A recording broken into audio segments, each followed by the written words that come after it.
In three, hold on, 3, 2, 1, live. Welcome everybody to this week's edition of DLT Fridays. This is the first edition of 2021, and we have a really interesting panel to talk about NFTs, but from a different perspective today. We're gonna, could you put on mute? Put on mute. We're going to talk about NFTs from a perspective of metaverses. Why are metaverses important? And why are we as individuals going to rely on metaverses and be attracted and start to have relationships on metaverses? And then how do NFTs relate to the metaverse concept?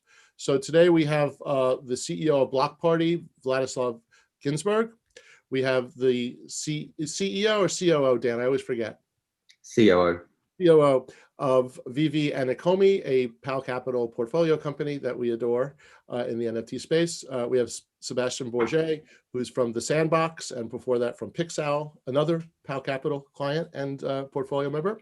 And Gordon Einstein, Gordon, I can never get your name right. It's amazing. Gordon Einstein, my friend and partner, who is recovering and going to join us in heart and come forward, who I know he's going to have important comments at some point where he's going to burst into the scene and talk to us. And so if we could just first, take a minute and introduce yourself and your company, but I'm not really interested so much in your company as in your passion for metaverses and NFTs and why you are where you are today. Vlad, you want to start? Absolutely. And thanks so much for the introduction. I appreciate being here. I entered the blockchain space in about 2016. Prior to that, I managed a fine art hedge fund. And that, I was in the sort of that transition period in 2016, leaving that world and entering blockchain, where everybody started calling me and saying, like, hey, you're in the fine art business. Why not, do like a blockchain catalog raisonné thing? And I was just kind of like, that's not really what I want to do. And I was more interested in consumer applications for blockchain. And I ended up with BlockParty, who at the time launched as a ticketing platform, ticketing dApp on Ethereum. And I spent 2 years with BlockParty as a ticketing dApp, talking to every music festival and talking to every sports team, talking to every public organization that was having events, and pitching ticketing and pitching the benefits of blockchain ticketing. And while everybody loved the concept, it just kind of seemed that ticketing was difficult to scale. And the vibe I was getting from so many events, so many festivals, was that we love blockchain, we love the idea of blockchain, we don't want it for ticketing. We wanted to engage our fans in a new way. And that really resonated with me. Eventually, we got the opportunity to launch a team cryptocurrency with the Sacramento Kings. And for me, that was like the nail in the coffin, where I was like, of course, these teams are looking for a virtual way to engage their fans. You can only cram 20,000 people into the Golden One Center, but they have 200,000 people that might want to be, using a token to prop bet on games or earning a token to interact with the team digitally. And that's really where, the aha moment was. At the same time, I became exposed to Snark.art, who took a famous artwork by Yves Sussman that won the 2000 Whitney Biennale. And all 10 copies of this video, of this piece of digital art, are owned by institutions, the MoMA, the Whitney Museum, this amazing work. And they took her artist proof of it and tokenized it in NFTs.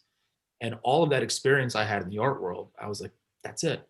That's the bridge. That's the bridge of fine art and blockchain. It's not slapping a private key onto the back of a painting. It's actually digitizing the artwork and conferring ownership. And those two experiences really led me to take step into the CEO role and pivot BlockParty into an NFT platform. And we're much happier here. We're thinking about ways that we can use NFTs to, on the subject of metaverses, to almost hybridize the experience, bridge together a virtual fan experience and a physical one. So that's where we are now, and that's where my passion lies. I'm sure I'm not the only one on the call, but while you're talking, my mind is spinning. Okay, talk to them about this thing. Talk about that. I have like, we're just going to spend the rest of the week talking to each other about opportunities. That's fantastic. I know it's going to be the same with everybody here. So Dan, talk about, why VeVe, why economies? Talk about the product a little bit, because we want to get the platforms out there and I want to help you guys there, but I really care more about the passion. Why you're sitting here. Absolutely, and yeah, thanks James for having us on the panel again. They're always quality conversations. So I mean, for myself, I got into the blockchain space around 2017. I was a little bit later to the game than most people, but got in there right before everything started to go pretty crazy. And it was around that time that CryptoKitties first came out as one of the very first kind of crypto collectibles in the space. And obviously that, inspired a lot of people to move into this area, including us. And I guess sort of the aha moment for us was myself and my business partner previously worked with a number of different brands and IPs, and for my business partner specifically in the collectible space already.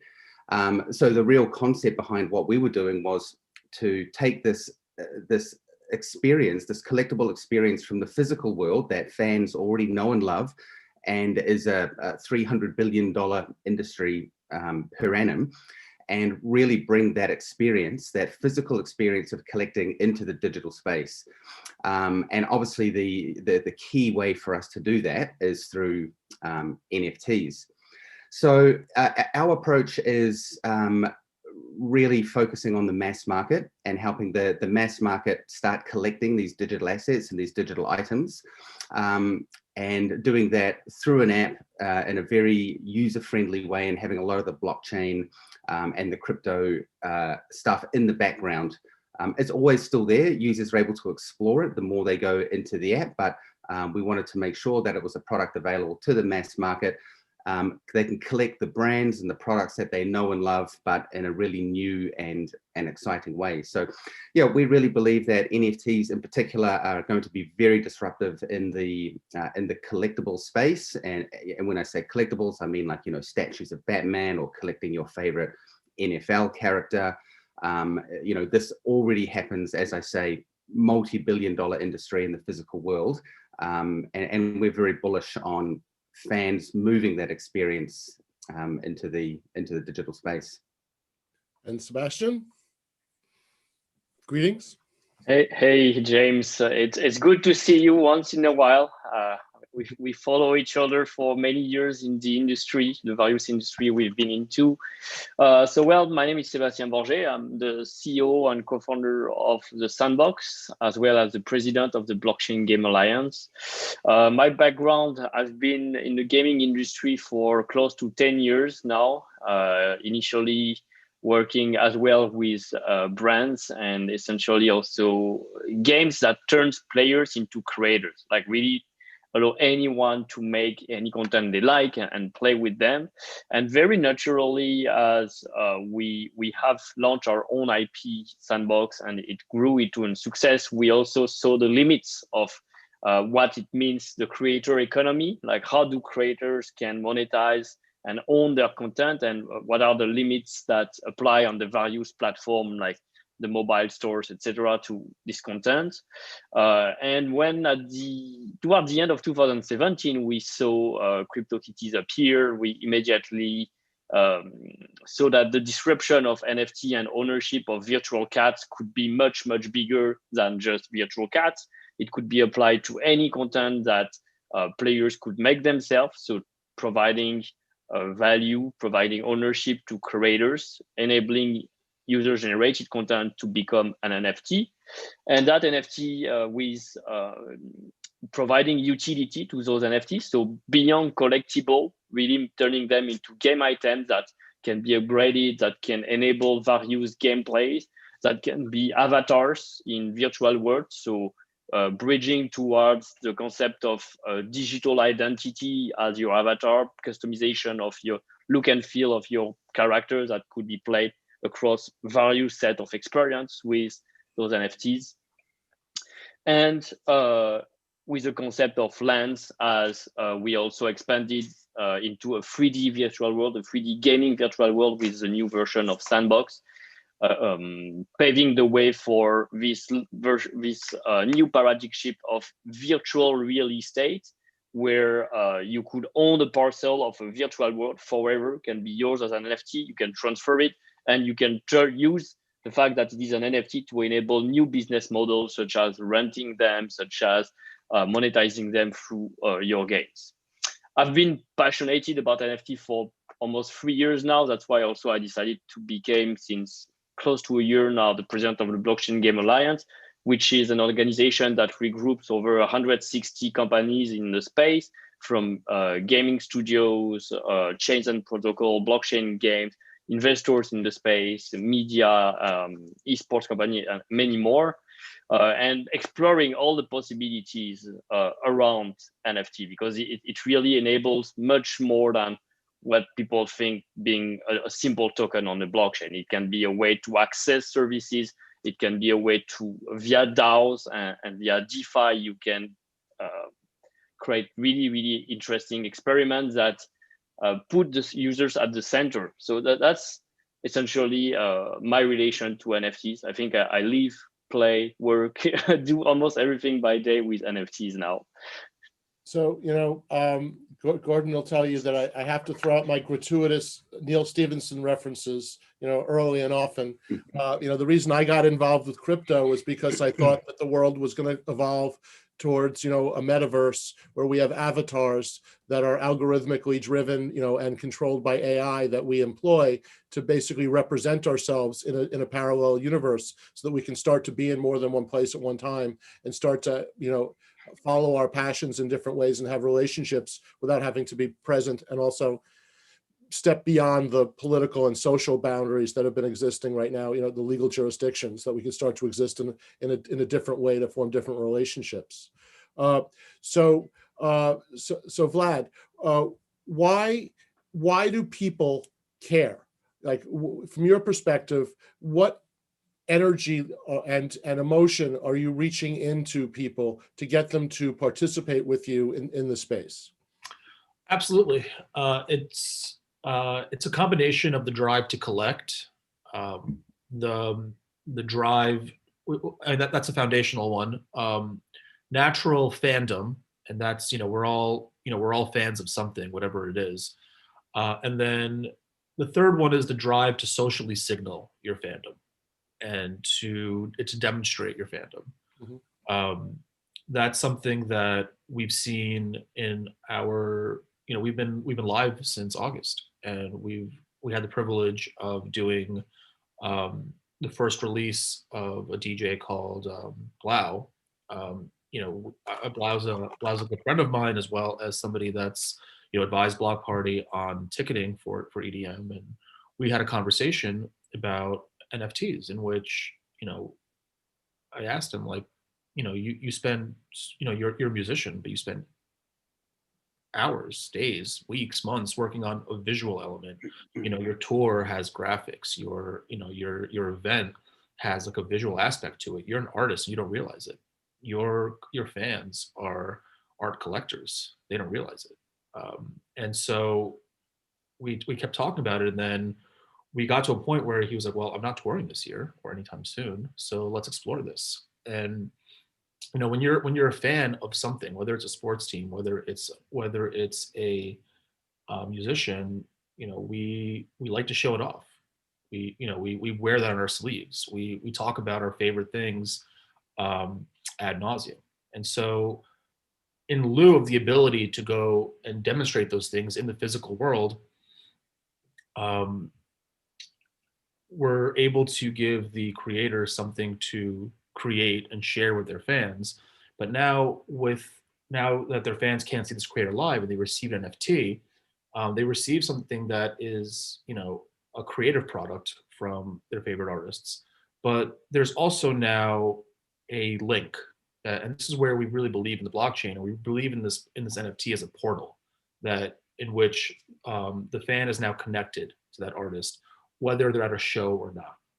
And I think that's where things start getting really interesting. because an NFT confers ownership. I come from a place where if you buy a painting from an artist and then that artist goes and has an exhibition at a big museum, the artist doesn't have like the right to just like show up at your house and like, let me take my painting so I can go exhibit it. They have to loan it back from you. And so when we sold a track and a visual element to a fan, well, when events do come back, I mean, now that graphic and now sets to that music is actually belongs to that fan. So this is where we get into social signaling. The DJ might actually have to use that portal, that NFT portal, to talk to the fan and say, I'd like to borrow back this this image for my visualizer, for the Jumbotron above my DJ booth. And that would be no different from some of the things that we've seen in 2020 take place that are really exciting. We saw multiple concerts happen in the metaverse. We saw, we see it starting with things like Fortnite, but we see now sort of a live streaming war going on between the big performers.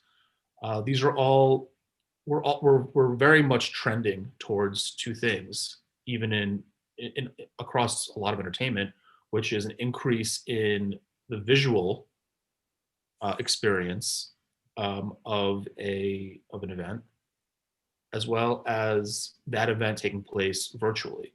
So like, I guess what we're looking at is how do we use NFTs to drive fan engagement, to continue that connection that the fan has with entertainment when it is taking place virtually.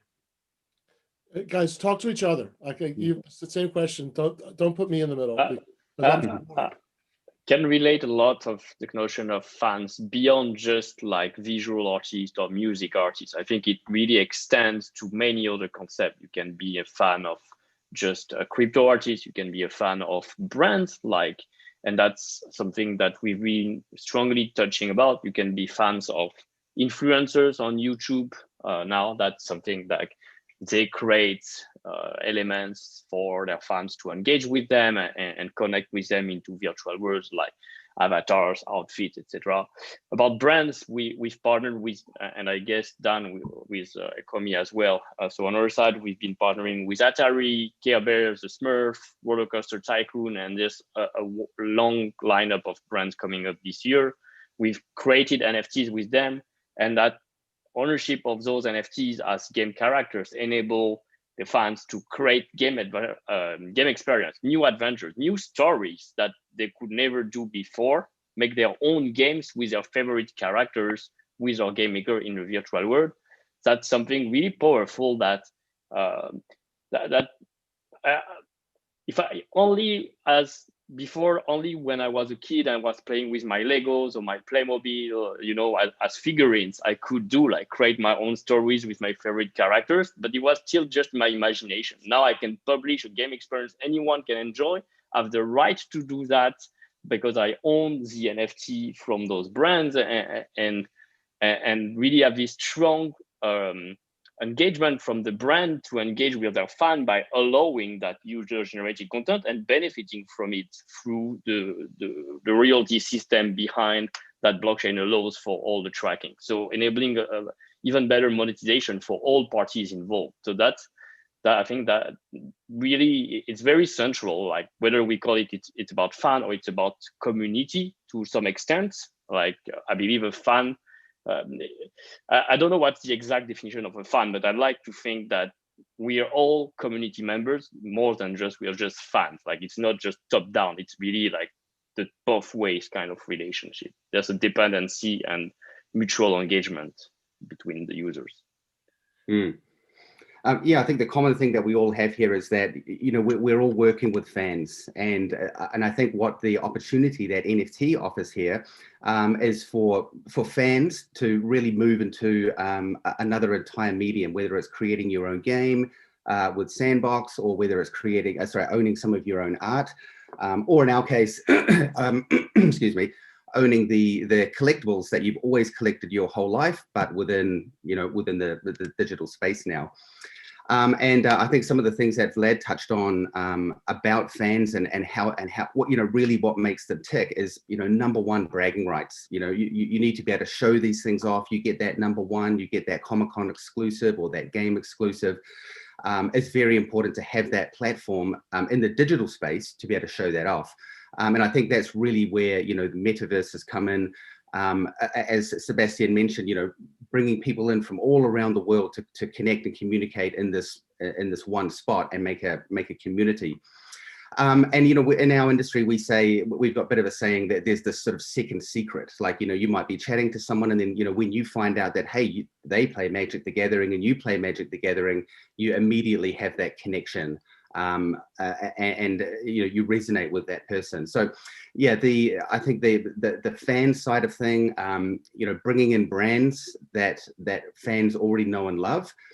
And I think as I mentioned earlier, one of the really big drives is to ensure that this technology is available to everyone in a very kind of simple way. Obviously, crypto and blockchain and NFT has evolved a lot in 3 years. I mean, you really think like 3 years ago, CryptoKitties came out, and now where the industry is on the verge of becoming the next kind of big thing.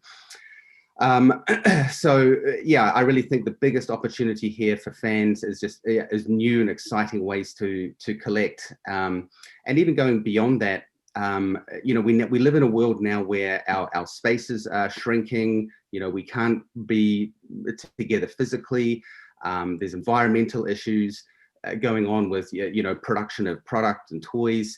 So NFTs can go much further than just this interactive experience with the collectible. It's helping reduce plastic production or toy production, and it's allowing people to collect what they want to collect, and to be able to set that up in their own sort of virtual showrooms that they would not be able to do in the physical world. So and then of course on top of that, having all of the ownership over those items is the key. I think, to me, humans are social, right? We're social beings. And so we need to communicate. We need to show, you need that affirmation and that warm feeling from communicating with your friends and reaching out. But also, to me, this is a new way of communicating. And so if you look at history, every time a new form of communication has come into the human race, it has presaged a growth in the economy and the society and in education and in the relationships between people. Right? When the printing press came out, everyone said, well, we have enough priests, printing, and the only book to write is the Bible. So what do you need a printing press for, right? And when the cell phone came out, it's like, it's too big, it's too expensive, and only fancy salesmen who want to show off and pick up girls, have cell phones, right? And then, cable TV, the internet, who needs internet, right? Who needs e-commerce, right? All these things that came out, and then they fundamentally changed society. So how do you see the NFTs and more importantly, the metaverses and how we communicate? How do you see that changing how we relate to each other? And what opportunities does that create for us? Yeah, if I can jump in there, and if I could just echo something that Dan said about it has to be simple first and foremost, because I think NFTs take on the same, I suppose, cultural relevance as the internet, as cable television, as cell phones when you hit network effect. But when as you said yourself, James, when a cell phone is big and blocky and cumbersome, it's really for businessmen that want to show off to girls. But once you can make it simple enough and small enough and usable enough for everybody, that that's when network effect starts to grow and you can start to really use these things. One of the most important things I got to learn about blockchain technology back when BlockParty was a ticketing company is, I would be, at the events that we were ticketing, I would be standing out by the doors, watching tickets get scanned. And in my head, I'm jumping for joy doing cartwheels, like, oh my God, a blockchain product in the people's hands that don't care about blockchain. This is amazing. We did it. But then people are walking into the event like annoyed. They're annoyed. They're like, okay, why did I download this new app? I'm here with 3 friends. How come every phone has to have one app, one wallet, one ticket? Why can't I get it on StubHub? This is really complicated. And I'm just like, you're using a blockchain, and they're like, what the F is that? Right.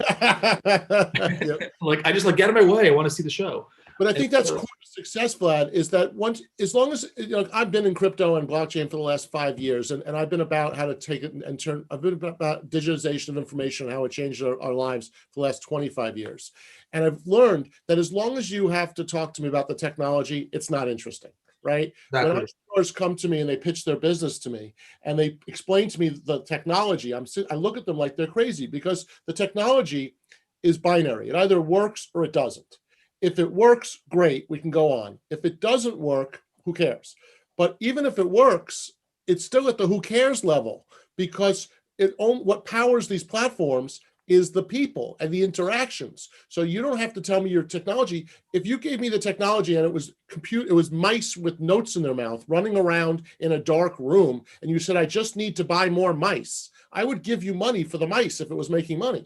Right? I wouldn't care if it was blockchain or NFTs or anything else. So you really need, how close are we? Like right now, I have an Oculus. It does a great job of collecting dust in my living room, right? It's the best dust collector ever invented, right? Because who wants to put this damn thing on? It doesn't fit over my glasses. And so, as soon as I get engaged, it runs out of battery. I have a cord attached to it, and then I'm falling over my, over my kitchen table. You guys can see my life now.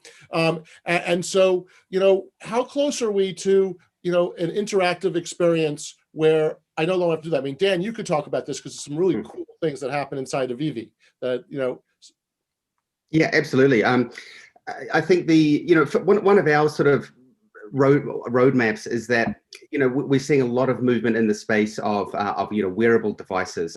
James, you touched on that you've got an Oculus. I also think the Oculus is amazing, but whether the virtual reality is going to come first or whether it's AR is probably more likely the area we're going to move into, because it's so practical. And to touch back to your point is that it's completely usable in our day-to-day life. We really believe that in the next sort of 3 to 5 years, as these wearable devices become more and more commonplace in our lives, and ultimately they're going to replace our phones, we are going to live in a world of digital assets. So, I'll have my wearable devices on, I'll be looking around, and in that world, I will be able to place all of my digital objects, whether it's a statue of Batman, or whether it's my Sandbox character, or maybe a picture from Sandbox. But these digital items are really going to start penetrating our world a lot more. And this is really where the NFTs start to create the fundamental basis of this sort of digital economy that is coming. In the sense that, yes, I could download any random thing off the internet and display it in the corner of my room. But like anything in the world that has value, it's always associated with the ownership and the ability to pass that on or to sell it. So yeah, within Dan, let me jump in 1 second, and you got to excuse me. I'm still kind of getting my mouth back from what happened. But you just made a connection that I didn't think I made before, which is you said AR and not VR, and that got me thinking that NFTs, because they're based on objects and not environments, it kind of makes sense that object would be inserted in real life. Hence the AR, not the VR. Yeah, exactly. Does that seem like is that the case, that NFTs naturally lend themselves to augmented reality as opposed to virtual reality? They lend themselves to really any platform. Our belief is that AR is definitely going to come first, and it's going to be far more practical and far more accessible.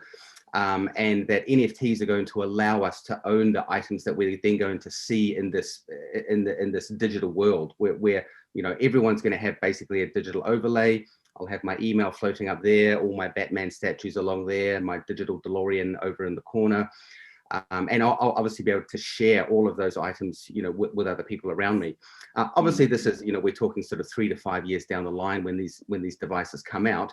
But I really believe that, the basis for this conversation is that these digital assets are going to become as commonplace as, my pair of sunnies here.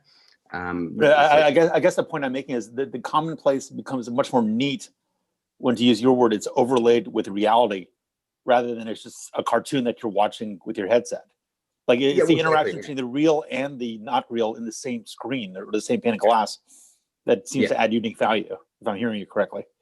Yeah, exactly, and that's what we believe. I mean, even with our digital collectibles, it was really important for us that, you know, because we are moving from a world where fans know and love this industry in the physical space, to have that same experience in the digital world.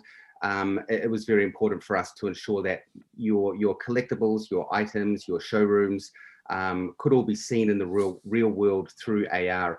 And, you know, there's so much stuff in the future that that we have planned for the AR experiences and for the fans and the collectors. Again, like I say, our real kind of philosophy is we don't want to change the collectible industry.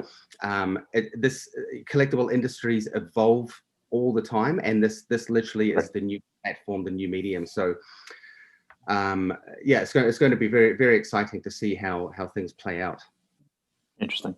But if I may add to the idea of like how you visualize your NFT, for me, I think like right now, what makes NFT so hot is essentially this vision of like this internet of value and this internet of NFTs, where any sort of digital asset can indeed be tokenized and can enable behind through ownership two things essentially. One, the logic of because of the scarcity, like every single NFT holder is essentially connected intrinsically to a community. And right now, all the early adopters, all the pioneers, all those who spend to buy an NFT, they enjoy that part of the experience. Like, oh, we're quite of the happy few who are the owner of those rare collector NFTs. And there's this phenomenon where the value of the NFT and the collectability and the public display of your collection of NFTs, being able to be the first to grab those very scarce items, comes into play and plays an important psychological role. Like, why do people start spending close to $1 million into some NFT collection from artists like Beeple? Actually, it's more than 1 million. I think it was $3 million, the whole collection that sold on Nifty Gateway. Or why do on every single day there's those 5-minute limited drop on Nifty Gateway, and there's like a crazy rush of people who were there just for that super short time frame of 5 minutes to buy those NFT.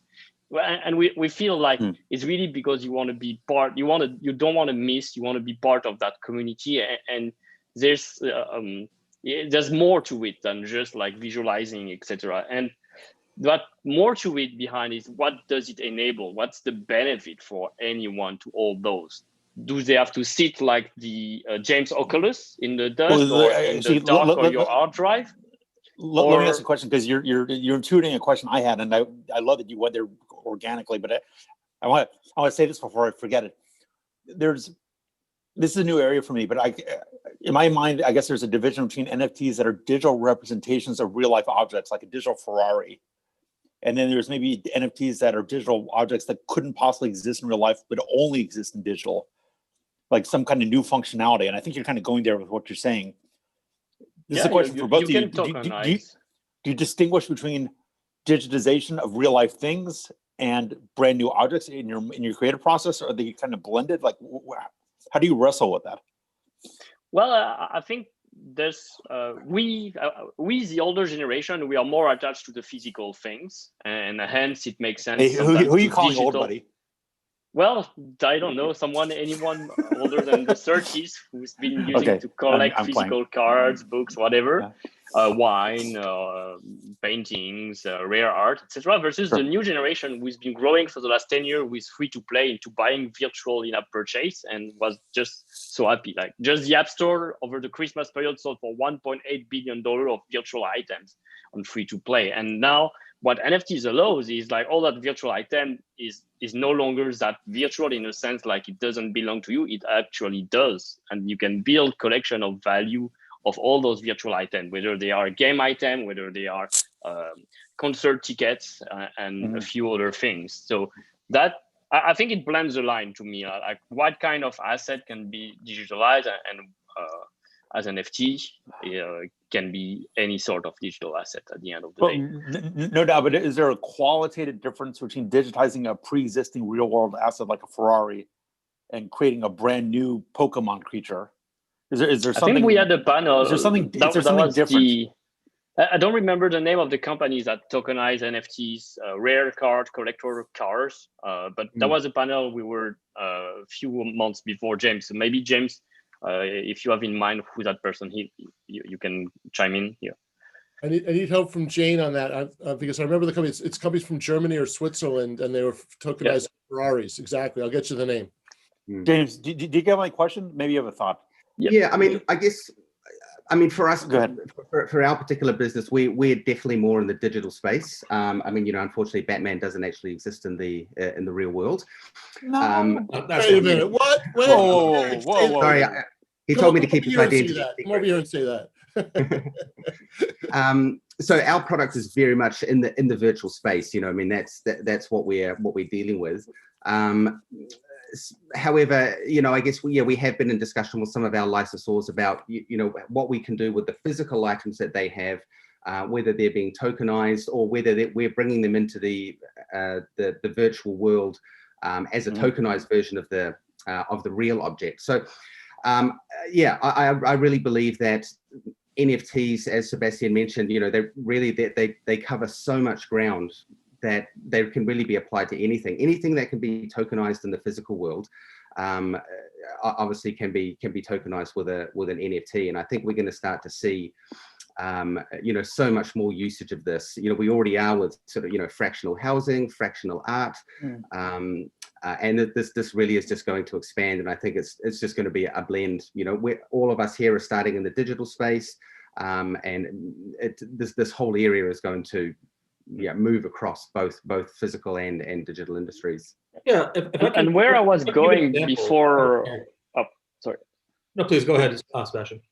No, before Gordon had this very interesting question. I was going like, where are we going with having all sorts of NFTs, etc.? What does it enable behind the idea of collectability or etc., or community or fan collaboration to fan?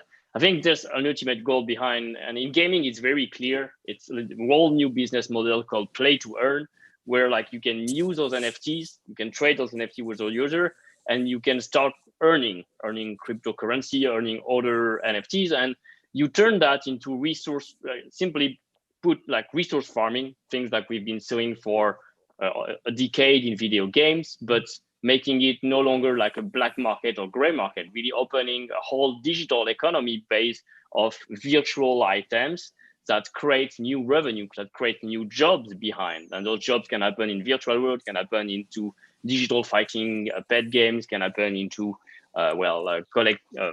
platform where you collect those items, etc. So that's a very interesting feeling, I think. I love that. I'm so excited by that being the future of employment and engagement, and how we spend and earn, attention units. To me, that's so huge because, you were talking about, you guys were joking about age before. If you add all your ages together, you probably get to my age. And James, I wish that was true. I think I actually beat you myself, or close to it. So thank you. So but I've always believed in the importance of this intention unit as a part of value, and I just see us being able to go out and earn money, and earn, and it gets beyond money, earn the units that you need to enable to sustain yourself both intellectually, self-actualization wise, as well as a living in these environments. Vlad, what you were about to talk. I wanted to respond to something that Gordon brought up, which is experience. And I remember I started my undergrad career as a philosophy major, and then quickly realized like, oh, absolutely not. But I'm not cut out for that sort of thing. I'm much more of a finance person, but what I did have enough time to study the idea of experience, almost like the way that like humans experience things, and so when we talk about maybe the older generation having more of a relationship with the physical object, well, how else are you going to experience that object or that thing that you like? How else are you going to experience Batman other than your Batman action figure or your Batman film? Those are really your opportunities to have a Batman experience. Right. And I think what's cool about VeVe is that when you have, like, you guys, I think I saw there's like an AR Batman thing going on over there. All the collectibles can be in AR. Yeah. So like as a younger person that is more comfortable with experiencing their favorite things digitally, like something that I think is really neat is, we all take selfies, we all take pictures, and like if you have an AR filter of your Batman, like, I mean, you could be having you can take a selfie of yourself wherever you are with Batman hanging out with you. Like that's like that's a virtual experience that you're having. Vlad, I have to cut you off for a second because you're basically doing an advertisement for Dan's company. I know, but these are the things that we think about all the time, so I get excited about them. I get to get some evil same stock. thing I can about, speak about on my Will side. you take I've pictures? actually experienced between physical and NFT. Actually, there's a few companies in the space like Meta Factory or Elite, where you actually purchase like a limited, let's say, a hoodie or brand designer clothes, and you receive like the equivalent digital asset as an NFT that you can put as your avatar into many virtual worlds like Somnium Space, CryptoVoxel, or Decentraland. And I think it's interesting cross. I've seen also Crypto Kaiju, which does like figurine collectible toys, which are also tokenized as NFT. And we've done really interesting experiment with them where you get also like a collectible NFT in Sandbox. So you can play with the physical, you can have the NFTs that represent the physical, and you have the extra virtual character for the virtual world. So, and these are the things that, like, when we think about games, right? Like, I used to have an experience in my game. I own Metal Gear Solid because here's my like container and my disc and my whole thing. And now, we're talking about ways in which you can almost like be a citizen of a game and contribute to the economy. So we think about this stuff at BlockParty about like, where can we impact this on a music experience level and on an art experience level. One of the things that, I touched on earlier is we are sort of, as music fans, we're sort of art collectors by default, because we frame and hang our vinyls of our favorite albums, and we get T-shirts at the concert, which are graphic T-shirts of the things that we like. It ends up being sort of collectorship by definition. Mm-hmm. So we have something that we're really working with musicians on now is they'll have an album release coming up, and you might buy an NFT of the album artwork, and we'll fulfill, that NFT will be tied to an actual vinyl that gets delivered to you. But by definition, the vinyl has a static image on that vinyl. That's just sort of what it is. It's a physical object. But the NFT is work by the artist that is a moving image of like all the things that inspired the musician and the artist for that vinyl. And these are things, and that NFT, it's live in our system, it's live in that wallet, and we start getting into attention units, because now we can start to talk about, well, how much time did you spend with the NFT? We can API with Spotify. How many times did you stream the song? How many times? Things. That's so cool. I used to go to Pink Floyd concert, and I get a Pink Floyd T-shirt, and I would be so proud of my Pink Floyd T-shirt, right? And now, if you can go to EDM, Pink Floyd, sorry. Oh, yeah. And I could, I can like grab a moment from an event, whether it's a basketball game, like if you could create an NFT out of that shot that the guy made from 3 points to win the game at the end, and you could tokenize that, and I could own a piece of that in history, almost like a baseball card, right? Or the moment at an EDM concert, and then what I love about the three of you guys here is I could see, I think that all this becomes modular.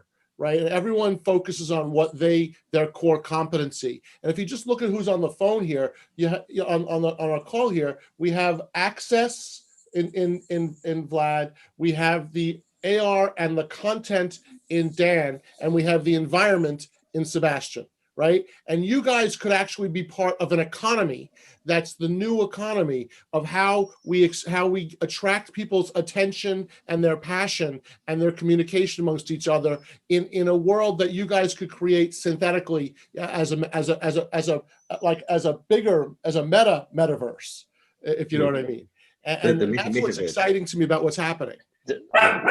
Yeah, I think James touched on something Sebastien touched on something really good earlier, which is about these, new economies that are going to come out of these virtual worlds or these metaverses. I mean, like, back in the day, I would play World of Warcraft and I'd grind for hours and hours and hours to get that item, but ultimately it's just ones and zeros in a computer. The great thing about NFTs now is that, users are going to actually have ownership over these items. You go and you grind for 50 hours to get that sword. You then have the ability to sell that, outside the platform or pass it on to another user. And that is going to create entirely new economies. I mean, I'm sure even in Sandbox, people will be trading items amongst each other and people will start to make a living off it. Even with our platform as well, the secondary market, we encourage our users to, get in there, get the collectibles early, and then try to, make a profit. I mean, the collectors fall into two areas. You've got one who just literally buys to adore and look at it, and then the others who buy for investment.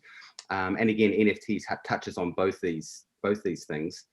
Can I throw something at the group? Sorry, go ahead, finish what you're saying, and then I'll ask.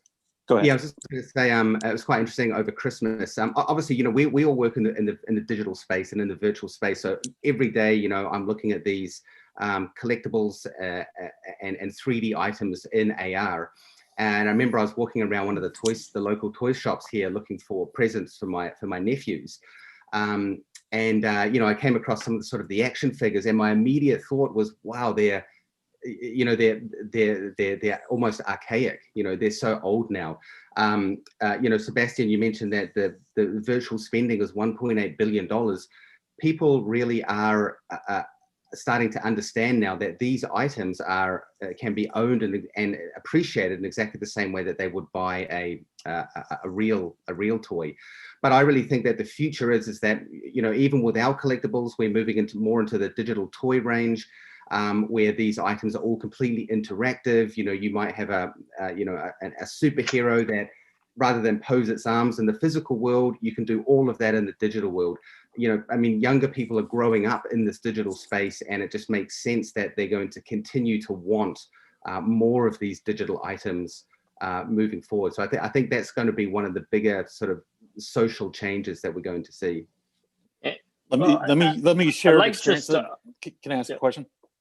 Sorry, just real quick. So I'm in the process of packing up and moving, and I love physical books, because I'm generationally better with books than I am with digital books. But I'm finding myself buying Kindle versions of every book I own, because there's no way I'm gonna stick this stuff into storage, and there's no way I'm gonna trudge this with me to Dubai and Ukraine. So I'm thinking about your action figure example, and there's functionality to real life things. I mean, physical books to me have a benefit. The tactile nature of it has a benefit, but I think one way or another, I mean, in a way, Amazon books are NFTs, right? You can't transfer them easily. They're just for you, in a sense. I'm not having this really, because you're bound by Amazon platform. You cannot resell them to any user. So it's a very good example. Like, you've been growing in the world where you used to be able to sell physical books to anyone at a secondary bookstore. But any virtual items you bought, exactly like the Kindle books or in-app purchase on all the free-to-play games, you cannot transfer them. You lose them if you uninstall the game, if the game stops from being developed, etc. So that's exactly what NFT resolved, that core problem. Like, a digital asset cannot be is now really yours, can be transferred, can be resold, can be exchanged, etc. Well, let me make three comments, actually. Number one, you're absolutely right. That is a distinguishing feature. Number two, in real life, I don't know how many of my used books I ever sold. I think, or lent out. I think in real life, I would donate them to the library when I was done with them, maybe. You don't need to sell, but basically you have the right to do so. Like, if you want a gift, transfer for free all your library of digital Kindle to someone else, you actually can. Like, Amazon will not prevent you from doing that. They will not prevent it? Right now, I don't think you can transfer for free all your library. I don't think you can either. But I guess what I was going at is, I'm an attorney focusing on this area, and I've observed recently, I think NFTs, in a weird way, are the new new version of copyright in a good sense, because the original copyright law was meant to retain to the creators of work a monopoly on their work for a while so they could economically benefit from it and be motivated to create more work. When we had digitization of all this stuff, like MP3s, and people could just copy music endlessly, that may have been good and that may have been bad, but it definitely changed the economic model. The fact that we're moving to a technical way for a creator to control their work and control the sales of it, and when there's a resell, it's a resell. It's not an endless copy, is sort of accomplishing what copyright law was meant to accomplish. And I think it's motivating a lot of. Do you guys know Beeple Crap or Beeple, the digital artist? Yeah. Like I think he just made $1 million selling some NFTs of his artwork. Yeah. You guys probably know better than I do. Yeah. It never would have happened before. Yeah, and actually, this is a conversation I find myself having a lot, because I would argue that photographers have been digital artists since negatives became outdated, and what photographers have that maybe other digital artists, because digital art has been around since digital. But what the photographers had an advantage in that the negative that used to be created necessitated making a print. And the print, although a lot of printmakers might call themselves artists, we can debate that, not in this forum, but actually there was an incumbent product that came to photography. When negatives went away, photographers that were digital artists were still using a paper print as the way in which to confer ownership of the art. You pay for it, here's a print, here's a physical object that you can now take and sell at Christie's. But nowadays, photographers like people, he's not a photographer, but like you're still creating digital art, you're still looking at the same software in the computer, whether the art became apparent from your camera or you drew it up. Now, instead, you have a digitalized version of the paper. And that is what's exciting. The Amazon thing is another example that I love, because I would argue since the advent of Microsoft Word, virtually all authors are digital writers or digital creators, except it's really nobody wants to sit hunched over a computer reading War and Peace. But once it became fashionable to walk around with an iPad, the Kindle made, again, photographers have paper they print on. Amazon made you a Kindle to put your digital book onto and really redefine distribution.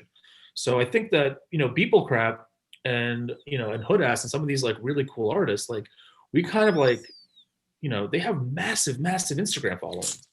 They have massive Instagram followings, and they have the audience. They're just this crazy shit. Have you seen his stuff? It's like crazy.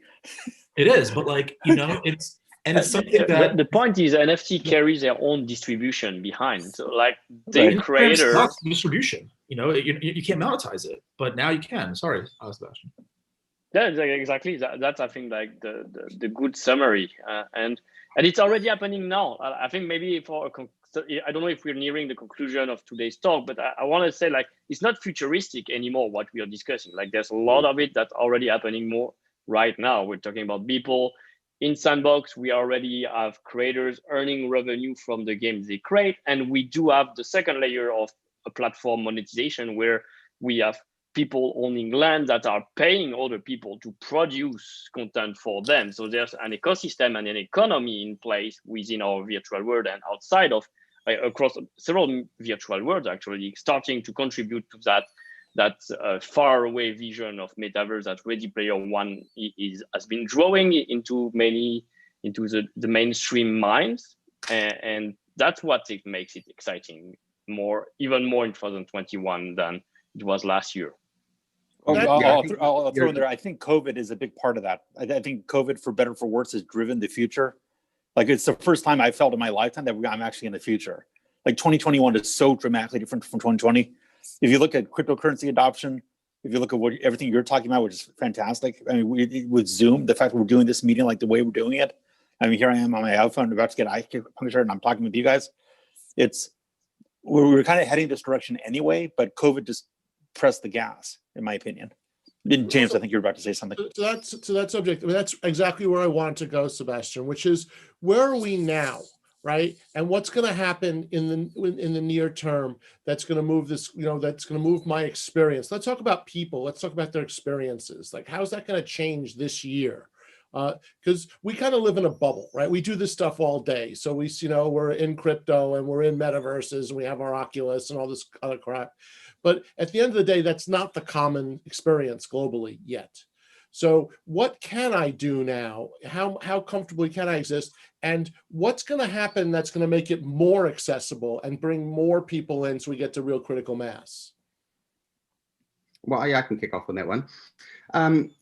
So I think, like any technology as it evolves, I mean, we think about CryptoKitties earlier, when that came out, it was quite, well, it wasn't difficult to own one, but if you were outside of the crypto space, they could be very inaccessible to your average user. So I think as any technology evolves, it always becomes, behind the scenes. No one really thinks now about their phone or anything like that. It's almost just an extension of what you do. There's a lot of sort of hype and buzz around NFTs now because they are this new medium, this new form coming out. But ultimately, in the future, I think the experience is going to be that, I just own a digital asset, and it's going to be common knowledge that, behind that is the NFT providing you with the ownership of that particular item. And talk about this, Sebastien. Talk about how am I going to access Sandbox? And when am I going to walk into my room and be in Sandbox as another, like the holodeck in Star Trek, right? That's what I see. It's going to be progressive.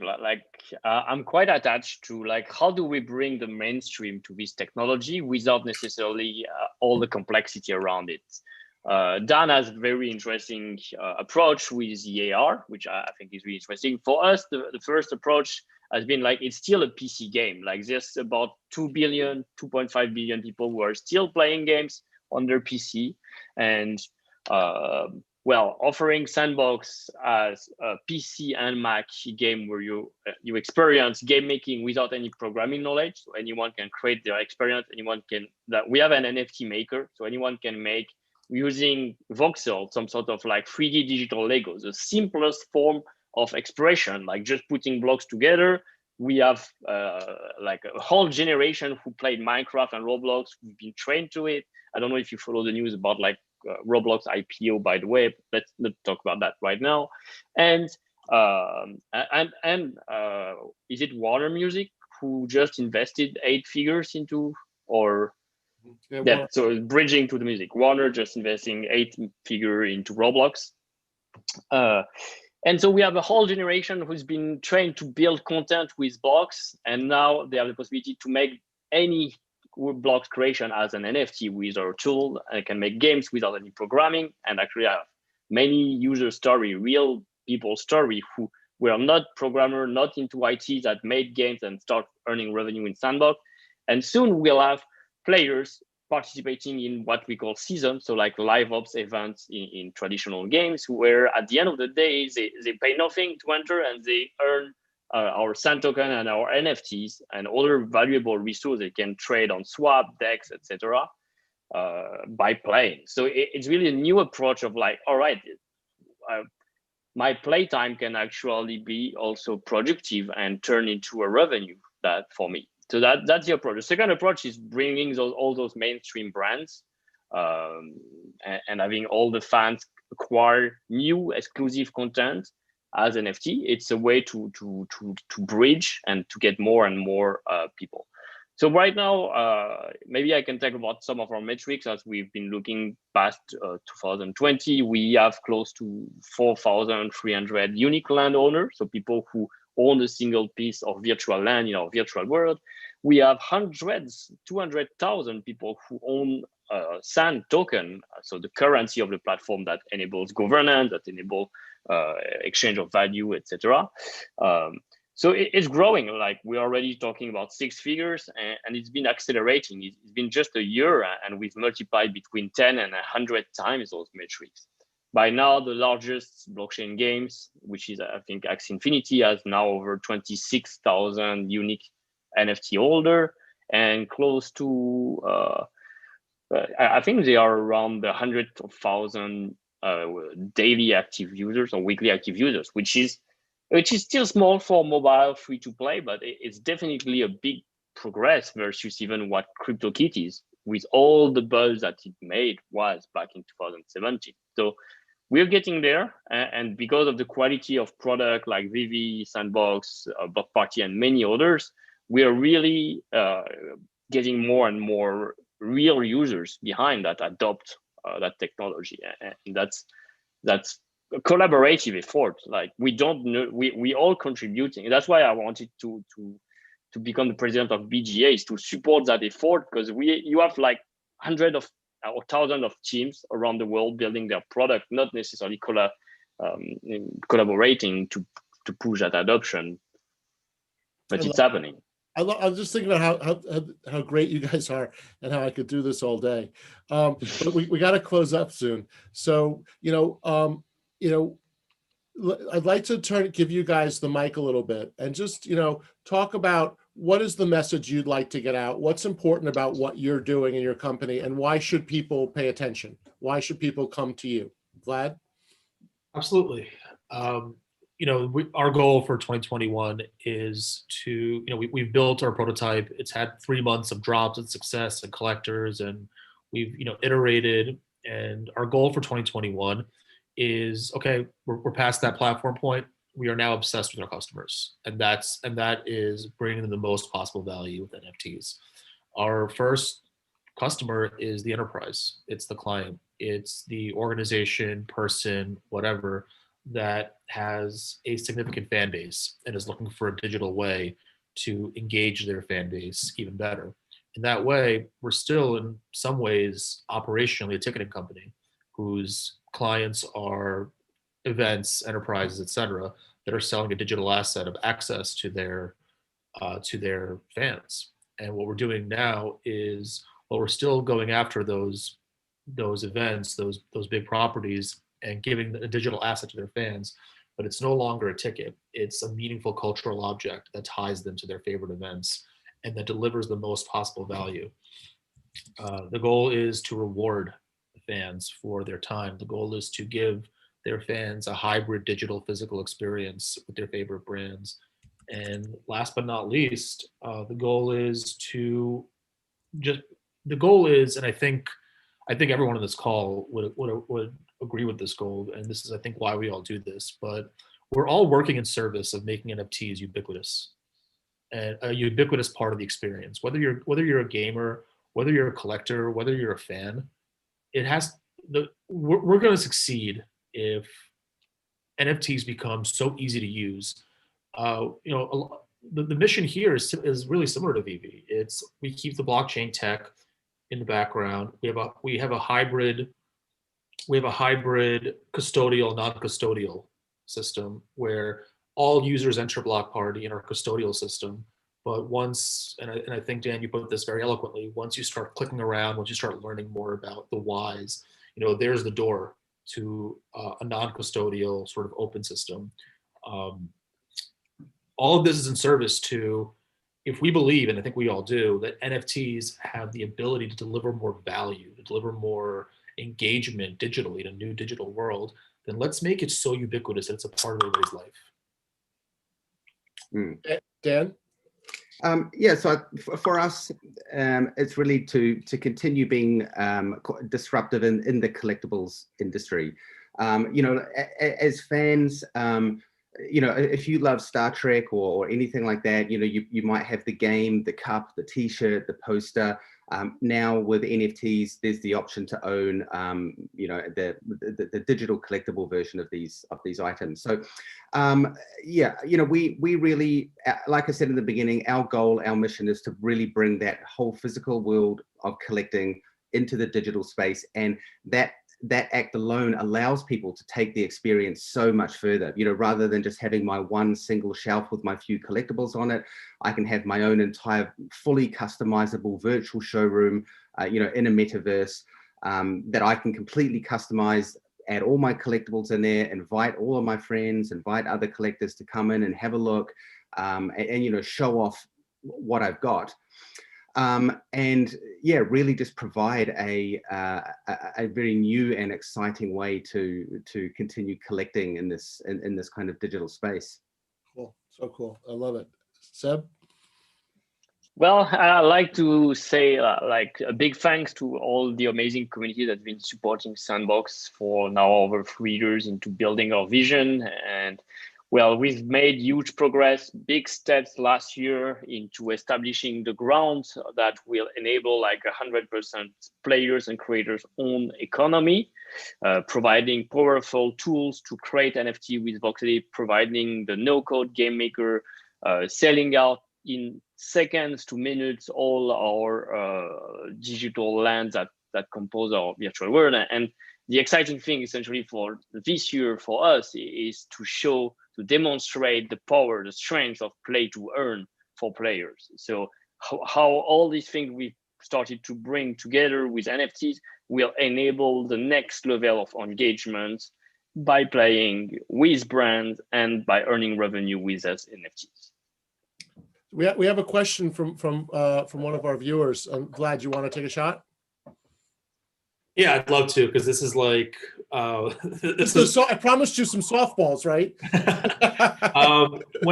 So one thing that we know we get into NFTs is an NFT is this certificate almost of title and ownership to a digital asset. And what we sometimes get a little bit uncareful about as an industry is not differentiating between a certificate of authenticity and a certificate of title, which are two different things. I think all NFTs are certificates of titles, but not all NFTs are certificates of authenticity. Although with things like AR, they have the opportunity to be. Something I used to tell art collectors is that, you know, specifically the ones that were buying to make a profit and were buying for appreciation is, you know, you buy the Warhol and that's a pretty picture on your wall, but the actual multi-million-dollar asset is your certificate of title. Like, put that in the safe, ensure that. That is, and around 2010, most of the art foundations stopped issuing certificates of authenticity because they were now legally liable. They couldn't tell the difference between fakes and reals anymore. So instead of getting your thing authenticated, we kept really tight certificates of title. Now, I just said, and all NFTs end up being certificates of title. If your NFT, is one that actually writes images or metadata directly onto the chain, and I think you see that with like Avastars and a few others, then you can get into the certificate of authenticity world. But since we're all making certificates of title, to answer the question with all that information, absolutely. I think a real world object, like whether it's a figurine in Dan's case or whether it's a boat, as in the question, the NFT can exist as a digital representation of that item, and it becomes a certificate of title. The question of technology is, how do you tie the physical object to the NFT such that it can't be replicated? But you know, TLDR, I think you're already getting there. BlockParty is some, you know, we think a lot about creating these certificates that are tied to paintings, and you know, you trade the certificate and then you fulfill the physical object. You know, that's how it works in art. That's how it works with boats, and I think there's a real opportunity for NFTs to be a regularly used item. You know, an NFT, it can live forever. It doesn't need to be stored in the safe. Right. All right, so guys, I think it's time for us to wrap up. I really appreciate Vlad and Dan and Sebastien. Thank you so much for being with us. I'm gonna bother each of you over the next 24 hours about business opportunities that I thought about because of how unique what you're doing. And you know, I have access to things in the real world, and so it's really exciting to think about this. You know, this movement from what is real. I mean, I'm using like the old man's term, you know, because to my kids, you know, the virtual world is the real world. So thank you all. And I hope you guys have a great new year. And I hope we all find ways to help each other and make it a good year. Thank you so much. Thanks so much, guys. Thanks, James. Bye, guys. Bye-bye. Cheers. Bye.